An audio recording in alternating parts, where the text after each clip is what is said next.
అంటే ప్రతి విషయంలో కూడా ఏ స్థాయిలోకి వెళ్ళి ప్రజలకు రైతులకు మంచి జరగాలనే ఉద్దేశంతో ట్యాంపర్ ప్రూఫ్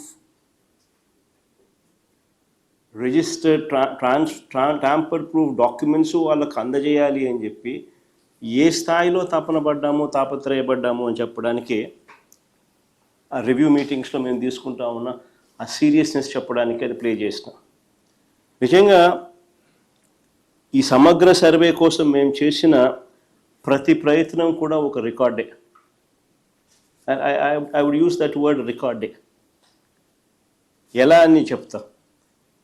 ఏకంగా 15,000 గ్రామ సచివాలయాలు, ఏకంగా 15,000 గ్రామ సచివాలయాలు ఒక record. Never in the past. ఏకంగా 15,000 గ్రామ సచివాలయాలు ఒక రికార్డే.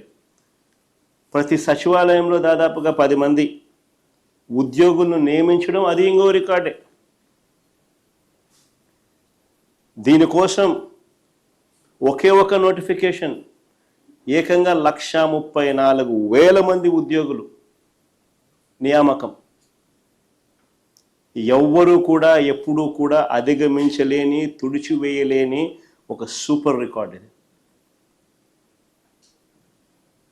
ప్రతి గ్రామంలోనూ ఒక సచివాలయాన్ని పెట్టడమే కాదు, ఆ ప్రతి సచివాలయంలోనూ కూడా ఓ విఆర్ఓ అంటే ఓ రెవెన్యూ అసిస్టెంట్, ఓ revenue officer, VRO revenue officer, వీళ్ళతో పాటు ఒక సర్వేయర్,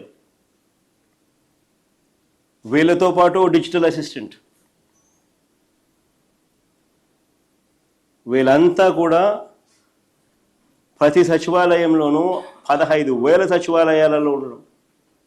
ప్రతి గ్రామంలో దాదాపుగా 40,000 మంది సర్వేయర్లు, రెవెన్యూ ఆఫీసర్, విఆర్ఓలు, రెవెన్యూ ఆఫీసర్లు అండ్ డిజిటల్ అసిస్టెంట్లు, దాదాపుగా 40,000 మంది ఈ కార్యక్రమంలో పాలు పంచుకున్నారు. Never in the history, never in the past ఈ స్థాయిలో వర్క్, ఈ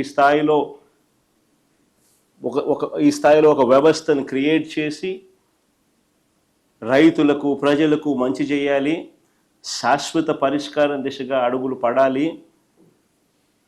పూర్తి ప్రక్షాళన చేసి, సమగ్ర భూసర్వే చేసి, ట్యాంపర్ ప్రూఫ్ డాక్యుమెంట్స్ చేతిలో పెట్టి, ఆ తర్వాత కూడా ఆ సిస్టమ్ను మెయింటైన్ చేయాలి,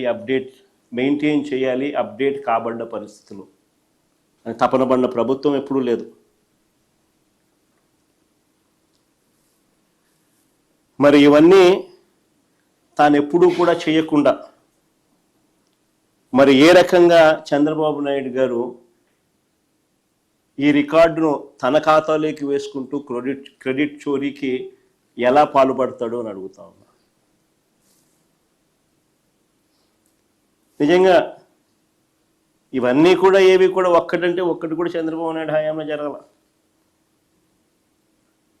మరి సిగ్గుండాలి కదా క్రెడిట్ చోరీ తీసుకునేదానికి.